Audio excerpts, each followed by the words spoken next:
Boa noite, igreja.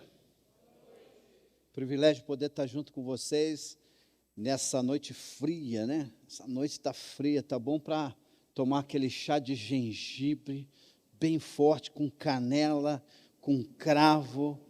Quem gosta disso, diga amém. Ó, só meia dúzia, hein? A maioria gosta do caldinho verde, né? Caldinho verde, caldinho de feijão, né? Caldinho de ervilha. Agora é a época dos caldinhos, né? Quem sabe, né, alguns de nós aqui pode sair daqui direto lá para o Dom Pinguim, né, fazer uma propaganda do Dom Pinguim lá para tomar uns caldinhos que eles servem lá. É um privilégio para a gente poder estar junto de novo. A gente está com uma série de mensagens à noite falando sobre os alicerces da fé cristã. A gente começou dando uma olhada no amor. A gente está trabalhando o conceito bíblico de fruto do Espírito. Lá em Gálatas capítulo 5, verso 22, o apóstolo Paulo vai falar acerca do fruto do Espírito. Não frutos, mas fruto do Espírito. E esse fruto do Espírito tem diversas características que são peculiares, marcantes para esse fruto que Deus espera encontrar na minha vida e na sua. Então, a gente viu que o amor é o pivô dessas colunas de sustentação da fé cristã. Semana passada, a gente viu acerca da alegria e a paz como elementos internos, que fala acerca da disposição do coração, que resulta, né, na longanimidade. Hoje nós vamos ver, junto com vocês, o resultado de um coração disposto a se inclinar em favor do Senhor, tá bom? E vamos ver mais 3 características desse fruto maravilhoso, que é o amor que Deus tem derramado no meu coração e no seu coração também. Para você que está nos visitando hoje à noite, seja muito bem-vindo. É uma alegria, uma honra para a gente receber vocês aqui nessa noite, tá bom? Eu queria convidar vocês, nós vamos analisar 3 textos das Escrituras. O meu propósito com vocês hoje à noite é, primeiro, identificar o conceito. Primeiro a gente vai ver o conceito. Depois nós vamos ver como esse conceito se aplica na prática. Por isso eu selecionei 3 textos para a gente dar uma olhadinha e ali identificar essas características do fruto do Espírito na vida de pessoas como eu, você e a do nosso Senhor e Salvador, Jesus Cristo, tá bom? Ninguém demonstrou mais dessas características do que o Senhor Jesus Cristo, tá bom? Então, para começar, queria convidar você a abrir a sua Bíblia no livro do profeta Isaías, capítulo 6. A gente vai ler os primeiros 8 versos de Isaías, Isaías capítulo 6. No ano em que o rei Uzias morreu, eu vi o Senhor, e ele estava sentado em um trono alto, e a borda de seu manto enchia todo o templo. Pergunta, irmãos, onde Isaías estava quando ele teve a visão do trono de Deus? Onde? No templo, tá certo? Ele não estava deitado na casa dele, ele não estava no campo, ele estava num lugar específico. Ele estava servindo o Senhor no templo. Acima dele havia serafins, cada um com 6 asas. Com 2 asas cobriu o rosto, com 2 cobriu os pés, e com 2 sustentavam eles no ar, com 2 eles voavam. Diziam em alta voz uns para os outros: Santo, Santo, Santo é o Senhor dos exércitos, toda a terra está cheia da sua glória. Suas vozes sacudiam o templo até os alicerces, e todo o edifício estava cheio de fumaça. Então eu disse: estou perdido, é o fim, pois eu sou um homem de lábios impuros e vivo no meio de pessoas de lábios impuros. E os meus olhos, porém, viram o Rei, o Senhor dos exércitos. Então um dos serafins voou em minha direção, trazendo uma brasa ardente que ele havia tirado do altar com uma tenaz. Ele tocou os meus lábios com a brasa e disse: veja, esta brasa tocou os seus lábios, sua culpa foi removida e os seus pecados foram perdoados. Então, o Senhor estava ali perguntando, eu ouvi o Senhor perguntar: quem eu enviarei? Qual mensageiro, né? Quem enviarei como mensageiro a este povo? E quem irá por nós? E eu respondi: aqui estou, Senhor, envia a mim. Vamos orar? Amado e bendito Deus, a razão de nós estarmos aqui essa noite é por causa de Jesus, Senhor. Nós estamos aqui essa noite por causa que Jesus nos amou de uma maneira maravilhosa. Ele não se conteve na sua graça, na sua bondade, e se compadeceu de mim e dos meus irmãos e minhas irmãs. Por isso nós nos reunimos nesse lugar para prestar um culto de gratidão e louvor ao Senhor. Muitos, Senhor, em suas casas, dirigindo o seu carro, em vários lugares, participam conosco nessa noite. E depois desse tempo, muitos outros, ó Deus, irão participar através dos meios de comunicação de mídia, Pai. Que o Senhor fale ao nosso coração e aos deles mais uma vez. Nós oramos no nome precioso de Jesus. Amém.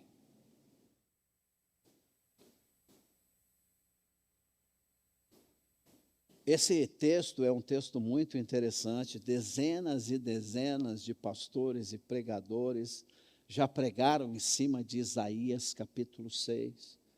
E na medida em que um texto vai se tornando texto explorado, fica cada vez mais difícil, não é? Você pregar em cima de um texto que é tão conhecido. Mas o meu propósito com vocês é cortar uma rocha numa linha reta. O meu propósito com vocês é mostrar para vocês o seguinte, que o fruto do Espírito de Deus não é resultado de esforço humano. E com isso eu não quero dizer que seres humanos não possam praticarem coisas boas. Não estou dizendo isso. Eu não estou dizendo que a gente não possa encontrar na sociedade, nos meios, né, de autoridades, pessoas empossadas de poder, gente com o coração aquecido e que possa trabalhar em prol do povo. Eu não estou dizendo isso, tá? Eu estou dizendo o seguinte, que fruto do Espírito é resultado natural de uma ação sobrenatural do Espírito Santo na vida daquelas pessoas que foram resgatadas pela graça, pelo amor e pela misericórdia de Deus. Então, as pessoas, quando recebem o Espírito Santo, é como uma semente que é lançada na terra. E essa semente, ela não se contém em ficar na terra. Ela começa um processo, tá? Ela começa a se desenvolver, ela vai crescer, não é? E ela vai produzir frutos. Por quê? Porque é característico daquela semente produzir fruto da onde ela foi originada, tá bom? Então, hoje nós vamos ver, junto com vocês, algumas características do fruto do Espírito, que às vezes a gente pode se confundir, porque a gente vai encontrar gente boa aí na terra, a gente vai encontrar gente bacana. Essa semana, por exemplo, a gente teve algumas autoridades da cidade junto com a gente aqui na conferência dos batistas. Tivemos o prefeito, autoridades da saúde, secretários e tudo, que estiveram com a gente. E aonde eu vou em Resende, o testemunho que me dão acerca dessas autoridades é sempre positivo. É interessante, porque na maioria das cidades que a gente vai, quando as pessoas vão falar do prefeito, eu acho que a orelha dele pega fogo, não é? Porque a maioria dos prefeitos, o pessoal fala tão mal deles, né? Mas o testemunho que a gente ouve, principalmente de crentes, não é? É que o prefeito da cidade de Resende é uma boa pessoa e tem trabalhado, não é, de certo modo, para o bom ou para o bem do povo e para o bom andamento do seu governo. Nós estamos diante de um texto em que um profeta do Senhor, ele rasga o seu coração e ele escreve isso para deixar para a posteridade. E eu fui então analisar o texto de Isaías, capítulo 6, e muitas coisas saltaram nos meus olhos, né? Uma delas, por exemplo, é o fato do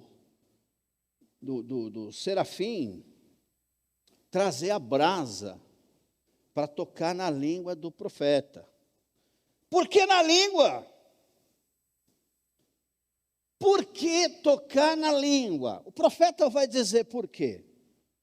Porque no ano da morte do rei Uzias, e não é assim, sem propósito, que ele finca uma estaca, estabelece um período histórico da nação de Israel.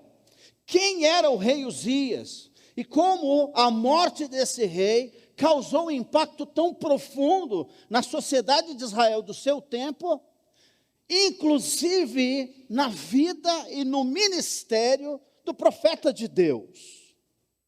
E aí eu fui então fazer a minha pesquisa acerca do rei Uzias, não é? E o livro de Reis e o livro de Crônicas tem muitas informações acerca desse rei.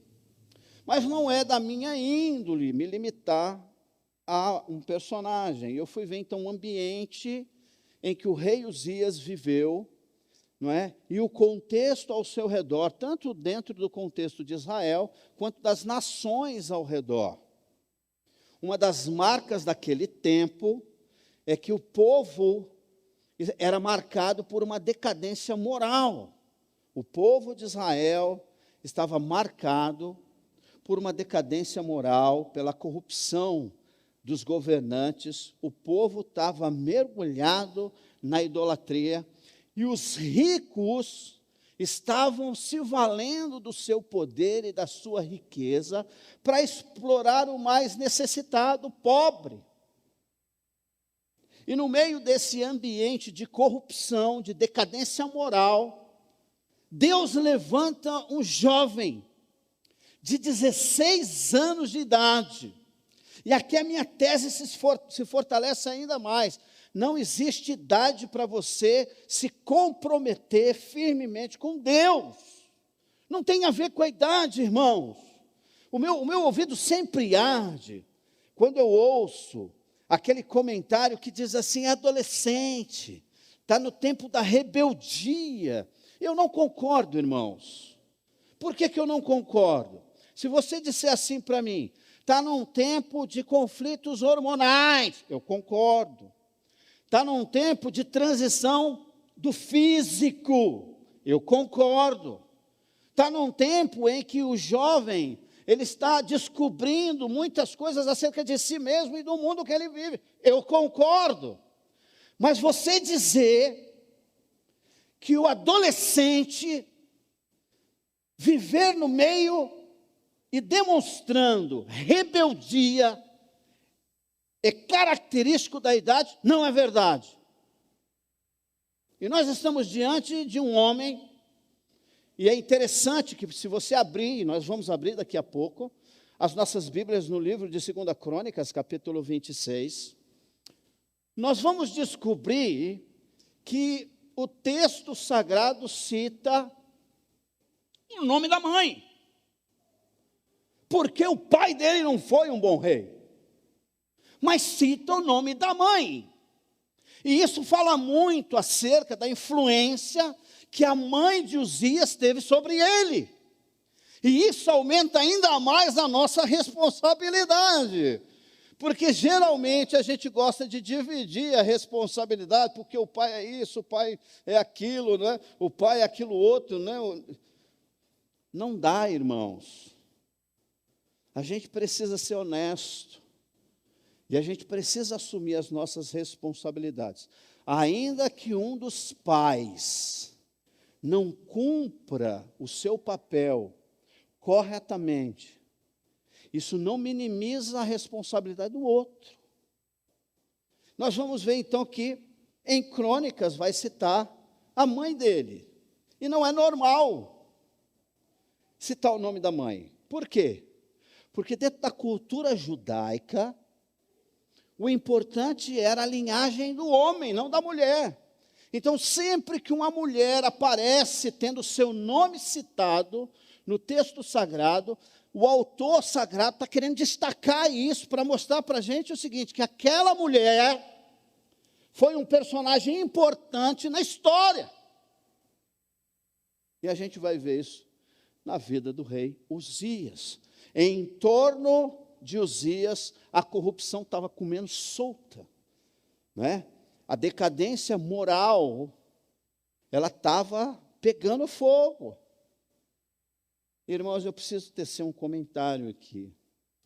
Nenhum de nós está isento do risco de cairmos. Mas aqueles que não vigiam, aqueles que não são cuidadosos, o risco aumenta muito mais.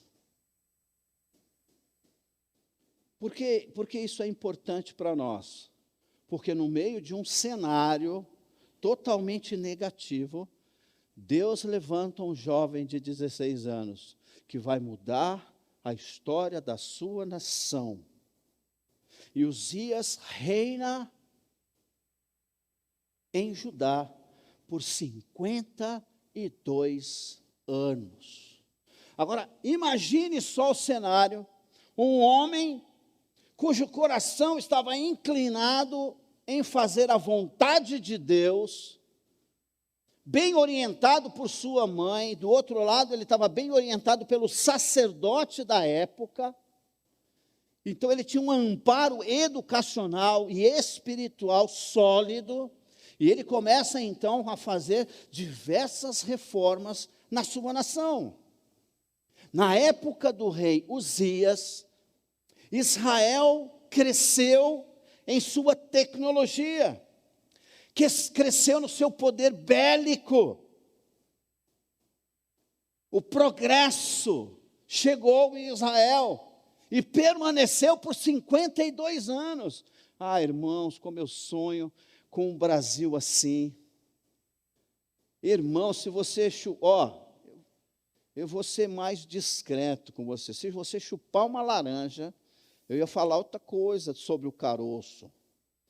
Mas se você chupar uma laranja, pegar o caroço de laranja e cuspir no seu quintal, daqui a pouco tem uma laranjeira nascendo no seu quintal.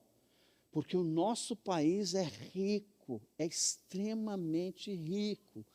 Como eu sonho com um governante semelhante a Uzias.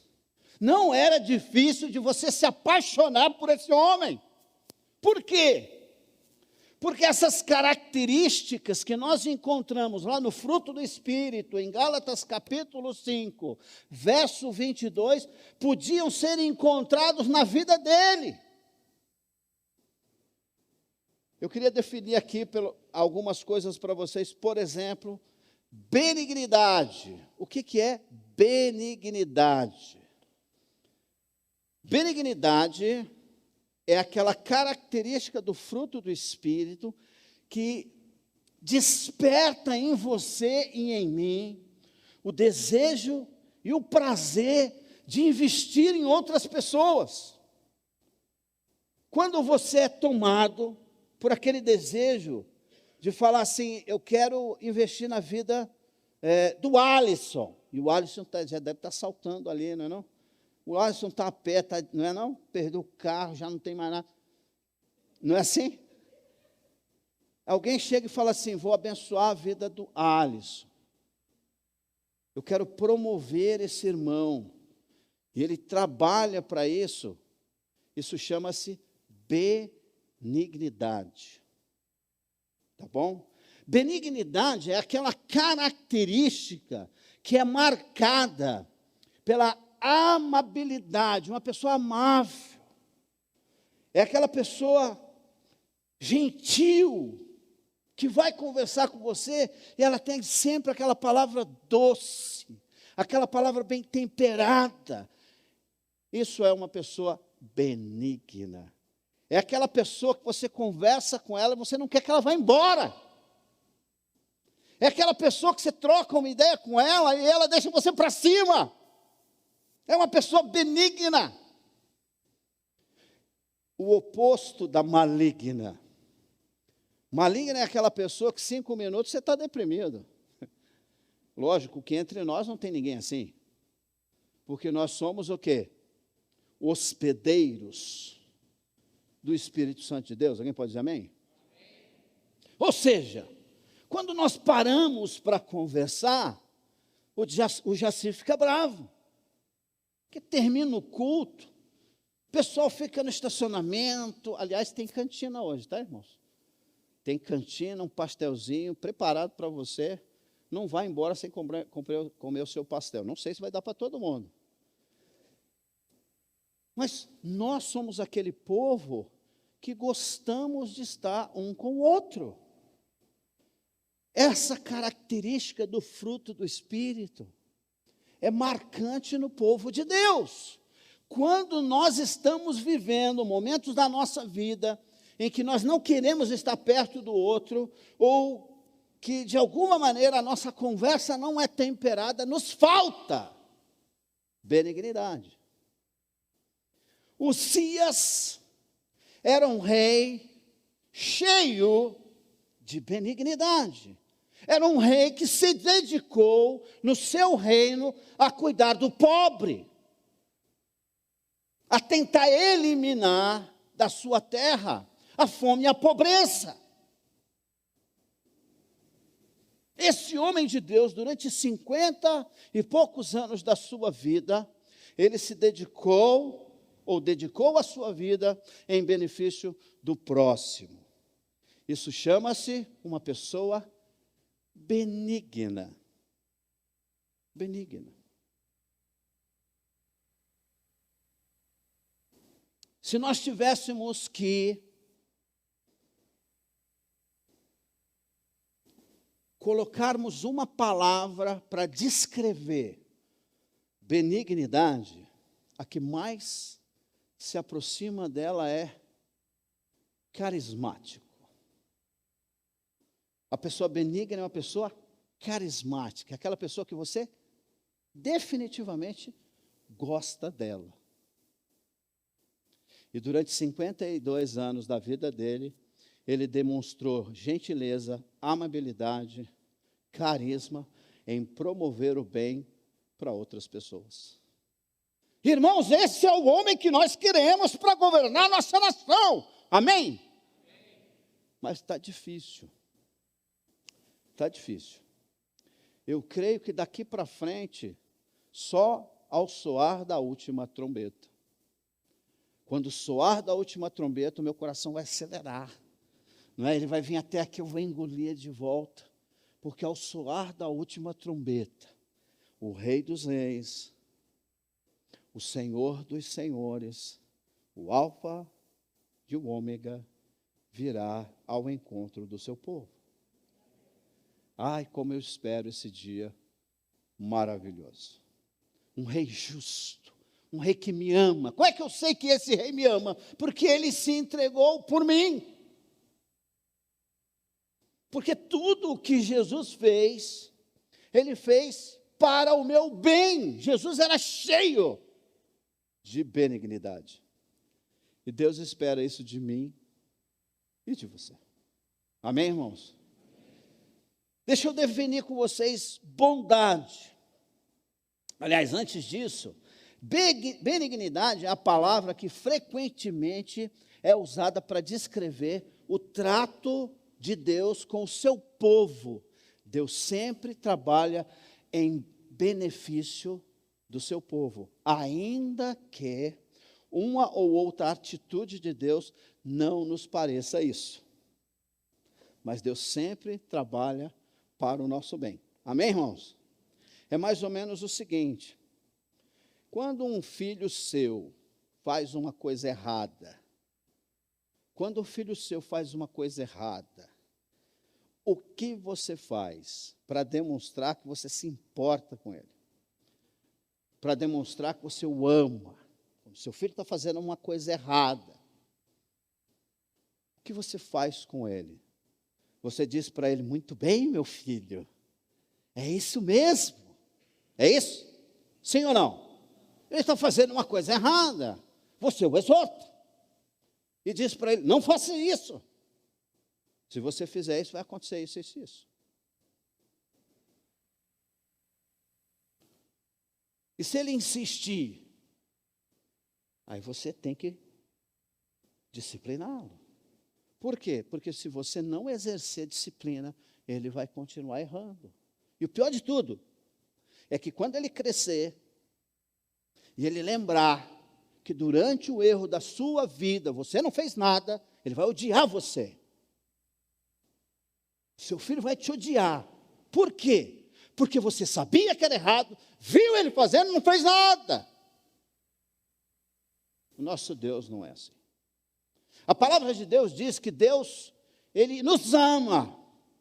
E para demonstrar o seu amor por nós, Ele nos corrige. Como? A Bíblia vai dizer com açoite. Na nossa sociedade do século XXI é inaceitável. Agora, se você não vier no sábado de manhã, você não vai saber como lidar com uma sociedade anticristã. Por quê? Porque Deus continua esperando de mim e de você que nós demonstremos carinho, amor, cuidado e zelo pelos nossos filhos, ainda que a sociedade tente nos impedir de corrigi-los. Benignidade é a palavra que frequentemente é usada para descrever a maneira de Deus tratar da gente. Irmãos, como eu lembro com carinho, é verdade, eu vou falar, você vai rir de mim, mas é verdade. Amanda, como eu lembro com carinho das vassouradas que eu tomei da minha mãe. Quantas vassouradas a minha mãe... E a baixinha era forte, querido. Quando ela subia a vassoura, dava para ver o som do vento da vassoura, descendo nas minhas costelas. E o que é que ela estava dizendo com isso? Que ela me amava profundamente. E eu sinto falta daquelas vassouradas de piaçava, não é de pelo não. Piaçava quando entra na carne assim, deixa lembranças. Benignidade é você olhar para o teu próximo e trabalhar em favor dele. É o que Deus faz comigo e com você. E a bondade? Bondade é aquela característica do fruto do Espírito Santo que gera em nós a alegria de socorrer pessoas necessitadas. Você não consegue ver alguém passando por uma necessidade genuína e você não ser movido por Deus a ajudar aquela pessoa. E Jesus vai contar uma história tentando dizer o que é amar o próximo. Ele diz de um homem que foi tomado por salteadores e deixado pela beira do caminho, quase morto. E ele vai falar que um sacerdote passa, olha e vai virar o rosto. Um mestre da lei, quando ele vê, ele muda a sua direção. Mas o samaritano não consegue passar sem parar. Ele para, cura as feridas, lava as feridas dele, dá um pouco ali de unguento, vinho, comida para ele, bota ele no carro novo, 0 bala, 3.3 dele, e leva até uma estalagem. Lá ele paga todas as despesas e diz para o dono da estalagem: se faltar mais alguma coisa, eu pago na volta. Isso chama-se bondade, que é uma das características do fruto do Espírito Santo, que é o amor. E você, se você ler um pouquinho mais, eu quero desafiar você a não se limitar ao nosso tempo junto aqui, pesquisar e estudar um pouquinho mais acerca do rei Uzias, você vai ver que Uzias era assim. Uzias era um homem bom, ele era benigno, e o povo amava esse homem. E quando ele morre, toda a nação entra em luto. Mas não é um luto qualquer. Por que não é um luto qualquer? Porque a morte do rei Uzias foi uma intervenção divina. Foi Deus que entrou na história. Por quê? Porque a benignidade, a bondade de Uzias fez com que ele crescesse em fama, em honra. Ele se tornou um guerreiro poderoso, ele expandiu as fronteiras de Israel, o exército de Uzias era um dos mais poderosos do mundo da sua época, e ele se tornou um homem muito respeitado e muito querido. Irmãos, como é interessante isso, quando alguém ganha na loteria, já viu isso não? Quando alguém ganha sozinho na loteria acumulada 3 vezes.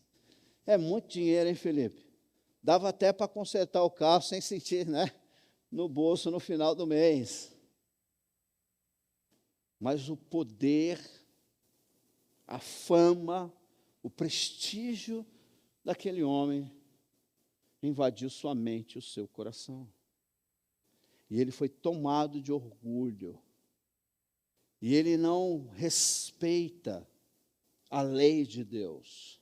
Ele não respeita os marcos estabelecidos pelo Rei dos Reis e o Senhor dos Senhores. Ele invade o templo e ele decide que ele não precisa de mediador nenhum. Ele decide que ele mesmo pode fazer a oferta por ele mesmo. E os sacerdotes, um monte de sacerdotes, entra lá e diz para ele: rei, não faça isso. Não cabe a você oferecer sacrifício ao Deus Altíssimo. E ele fica tomado de uma ira tão grande, ele fica se mordendo de raiva. E imediatamente ele é tomado por lepra. A mão do Senhor pesa sobre Uzias. E ele sai correndo do templo e vai morar num leprosário. E lá ele vai morrer. Porque a mão do Senhor pesou sobre ele. E o que acontece com o povo? O povo chora e murmura.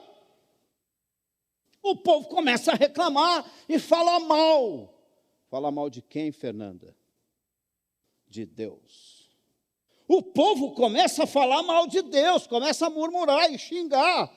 E o pior de tudo, que se fosse só o povo, era relativamente compreensível, mas o próprio Isaías entrou no negócio. E ele se encontrou reclamando e falando mal do Deus a quem ele servia. E é por isso que a morte do rei Uzias é um marco, a morte do rei Uzias é um marco na vida e no ministério do profeta Isaías. Depois da morte do rei Uzias, o profeta Isaías ainda serve o Senhor por quase 50 anos. E o que ele vai enfrentar? Todo tipo de adversidade, resistência e perseguição. E por fim, segundo a tradição, Isaías é morto, assassinado, cortado ao meio por meio de uma serra, porque ele não se dobrou diante da decadência moral, da corrupção do poder, da imoralidade do povo, da idolatria do povo de Israel. E por causa da sua fidelidade a Deus, ele foi morto, cortado ao meio.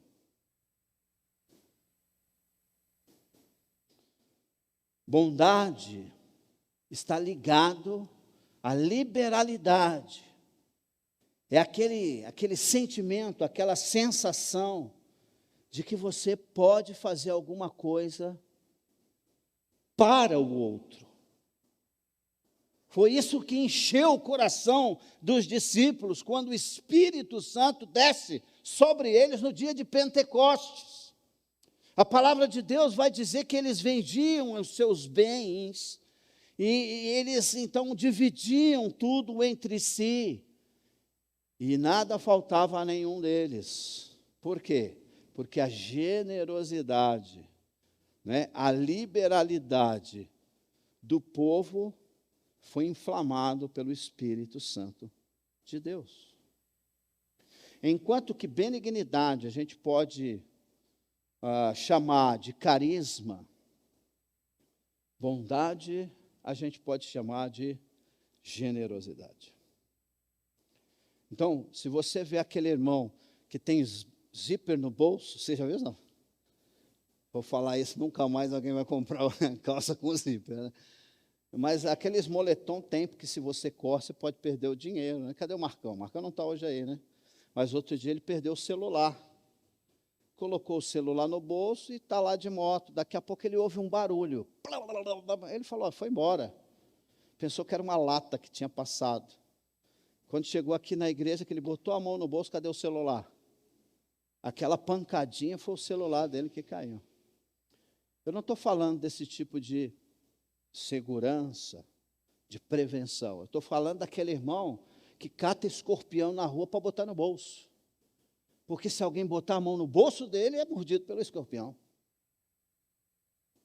Bondade, irmãos, é aquilo que a gente sente quando você diz assim, eu vou dar um presente para o meu irmão.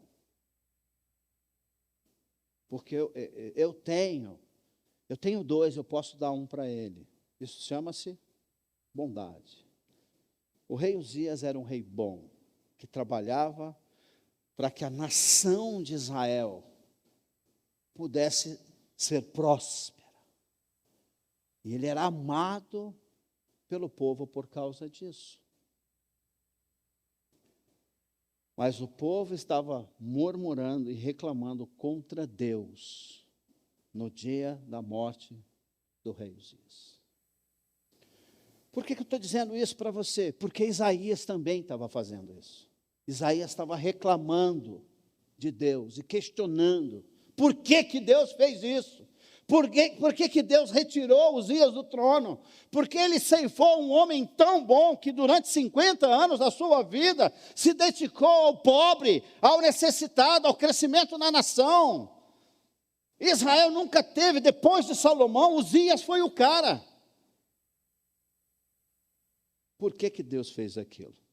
E o texto vai dizer que quando ele tem uma visão do trono de Deus, ele treme nas bases.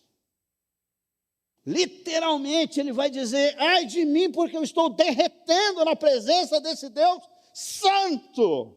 Por quê? Porque eu sou um homem de lábios impuros. Por que ele era um homem de lábios impuros? Porque estava falando mal de quem não devia. Estava falando mal do Senhor, dos senhores. E ele sabia que a sua transgressão podia ser a sua ruína. E ele sabia que o povo estava na mesma situação dele. Só para você entender esse negócio aqui, o serafim que estava lá com 6 asas, não pegou a brasa na mão. Interessante isso. Sempre para mim foi um negócio, como é que é isso? Ele pegou com uma tenaz. Você sabe o que é uma tenaz?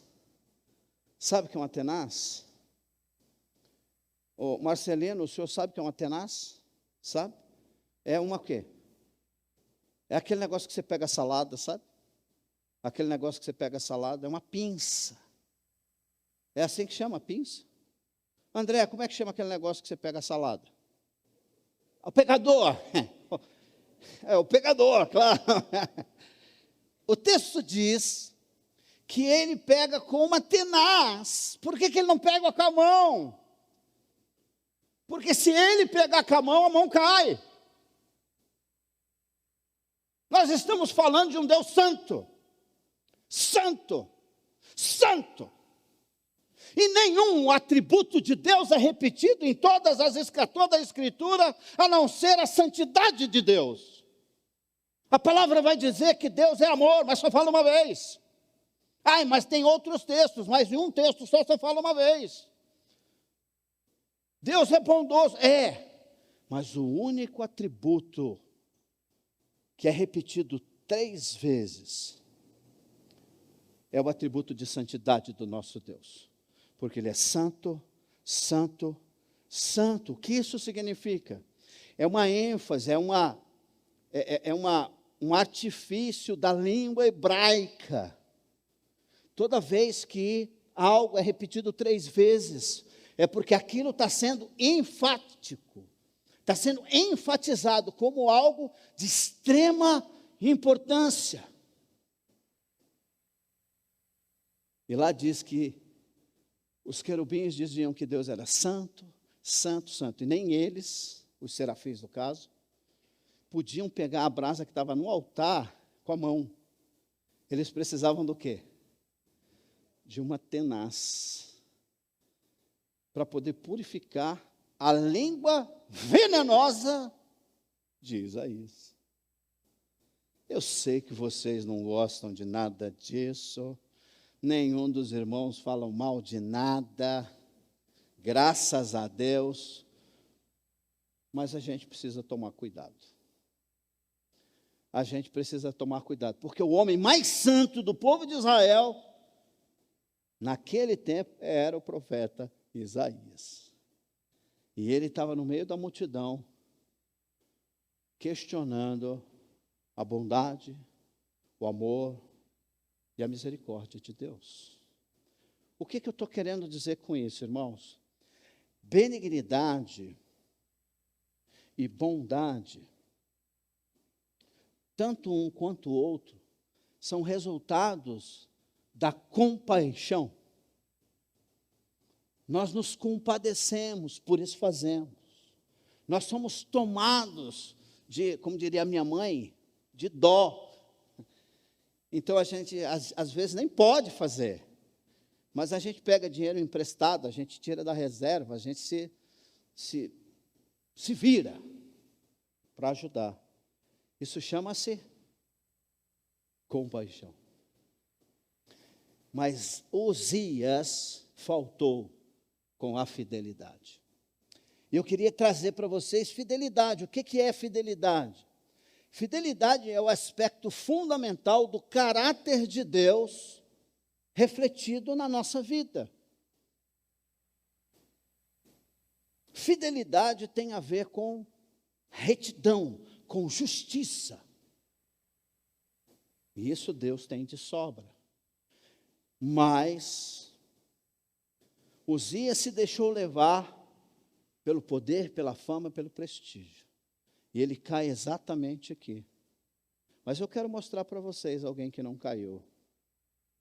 Que permaneceu firme em pé, em fidelidade. Porque a intimidade que ele tinha com Deus era simplesmente extraordinária. Eu queria convidar você a abrir sua Bíblia no Evangelho de João, capítulo 6. O Evangelho de João, capítulo 6... é aquele texto que fala de Jesus se compadecendo das multidões. Como que ele se compadeceu das multidões? Tinha ali 5.000 homens. 5.000 homens que tinham passado o dia inteiro ouvindo Jesus pregar acerca do reino de Deus. A noite estava chegando, e depois que a noite chegava, não tinha mais condição nenhuma daqueles homens conseguir comida para eles. E o texto vai dizer que Jesus olha para aquelas multidões e ele se compadece delas. E ele vai fazer então o que nós chamamos de a multiplicação dos pães.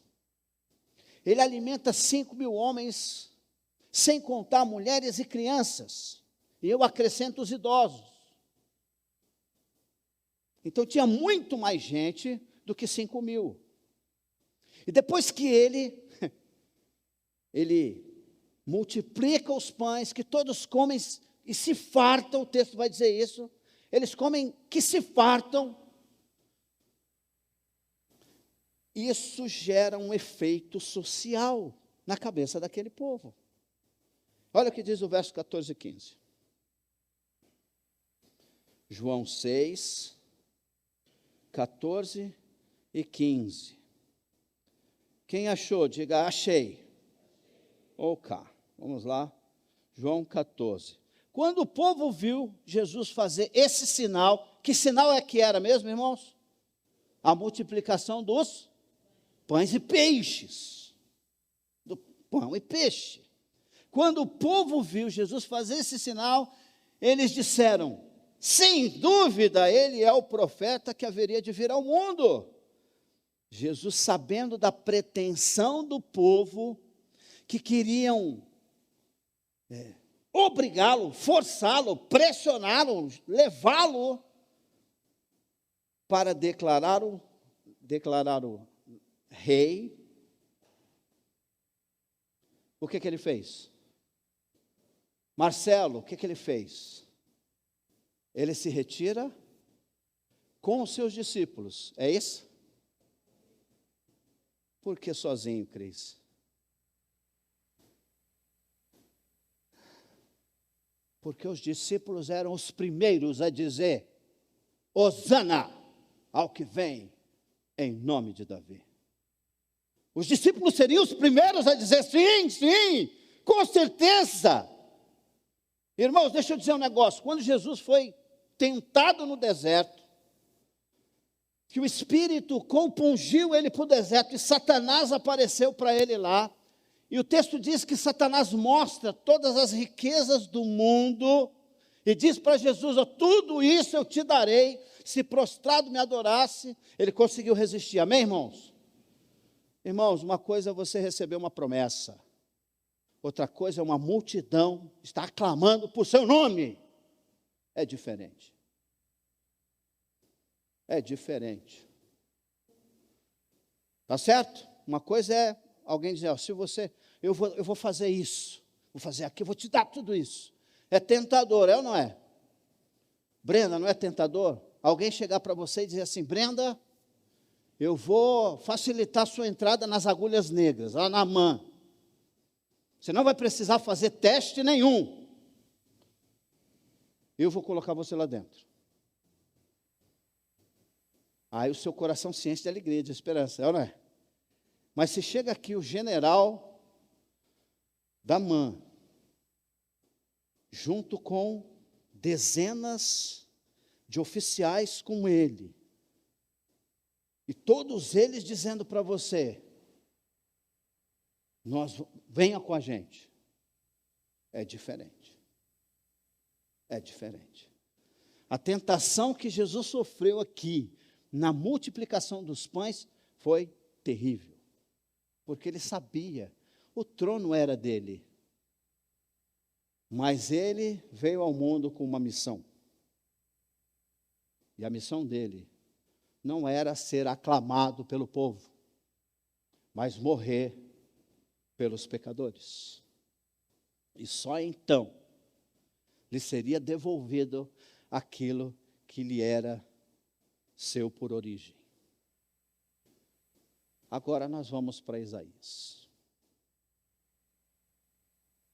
Nós estamos aqui dentro de um contexto de um homem de Deus que estava com o seu coração em chamas por causa de um rei que era um homem fabuloso, um homem extraordinário. E meu irmão e minha irmã, não tem problema nenhum de você admirar pessoas, nenhuma. Mas não deixe se corromper por isso. Porque dentre todos os atributos do fruto do Espírito, o amor, ele é marcado pela fidelidade. Porque a fidelidade é o que nós chamamos de a lealdade e o caráter de integridade do nosso Deus. A fidelidade tem como maior motivação fazer com que a supremacia, a grandeza, a santidade, a majestade de Deus seja preservada e promovida. Nós não estamos aqui para fazer a nossa vontade. Nós estamos aqui para fazer a vontade de Deus. Faltou amém. O que Deus espera de mim e de você é que nós sejamos como Isaías, não para falar mal. E aqui eu quero terminar ressaltando com vocês. Volta lá para Isaías capítulo 6. Isaías capítulo 6 diz assim, isso é muito interessante. Em Isaías capítulo 6, diz assim, verso 8: Então ouvi o Senhor perguntar, quem enviarei?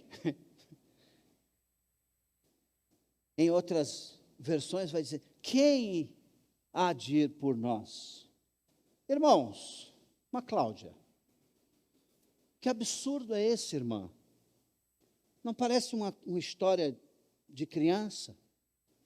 Ele está vendo a santidade de Deus, a glória de Deus, ele vai dizer que o manto da realeza divina enchia todo o templo, e o Shekinah de Deus se manifestou naquele lugar, fumaça para todo lado, e ele diz que no final, depois que o anjo tocou com a brasa, ele se sentiu mais à vontade. Ele diz que Deus disse, e agora? Quem enviaremos? Quem há de ir por nós? Isso aqui é intencional, queridos. É Deus sendo intencional com Isaías. É mais ou menos o que Jesus fez com os 2 discípulos no caminho de Emaús. Depois que ele aqueceu o coração dos discípulos e falou tudo o que tinha que acontecer acerca dele, desde Moisés até os profetas, diz então que chegando perto da cidade, o coração daqueles homens estava explodindo em chamas. O texto vai dizer que Jesus fez que ia continuar, porque ele esperava uma reação dos discípulos. É a mesma coisa que está acontecendo em Isaías capítulo 6. Ele manifesta a sua glória para Isaías, e diz que um diálogo acontece entre a trindade divina, e Isaías está ali, Isaías ali, e Deus conversando com o Filho e com o Espírito, e ele diz assim, e agora? Era como se Deus estivesse fazendo assim, e agora? Quem enviaremos?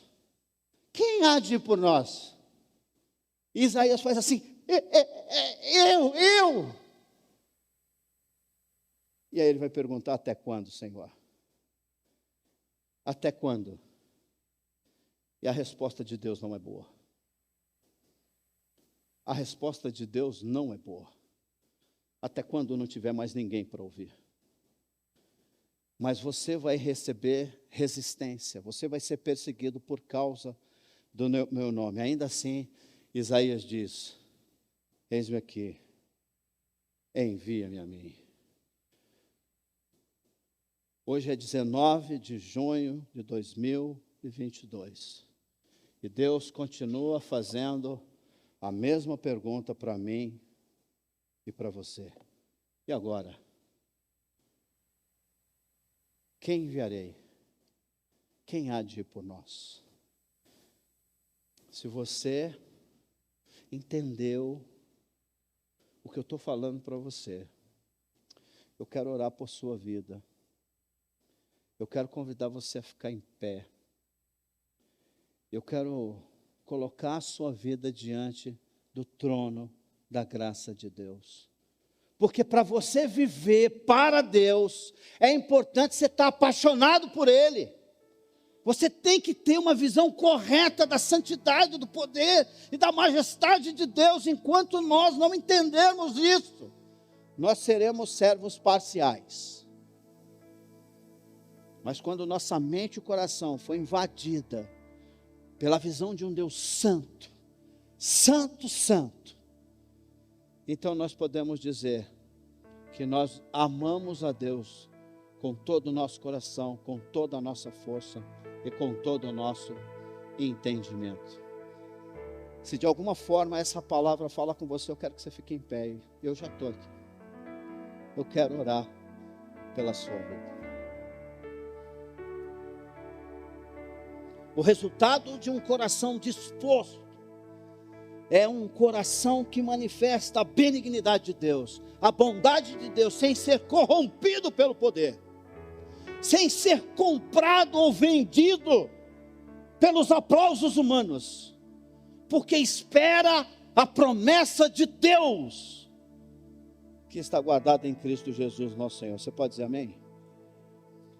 Esse Deus maravilhoso tem nos ensinado coisas extraordinárias, mas nenhuma delas se compara à demonstração de amor que Ele teve por mim e por você, enviando o Filho dEle para tomar o nosso lugar.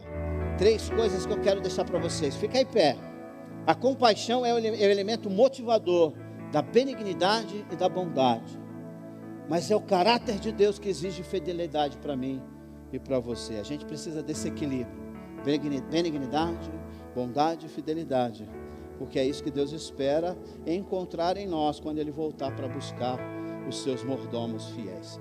Deus abençoe você e que você tenha uma semana repleta de experiências com Deus. É minha oração e meu desejo, em nome de Jesus. Vamos cantar, eu quero ser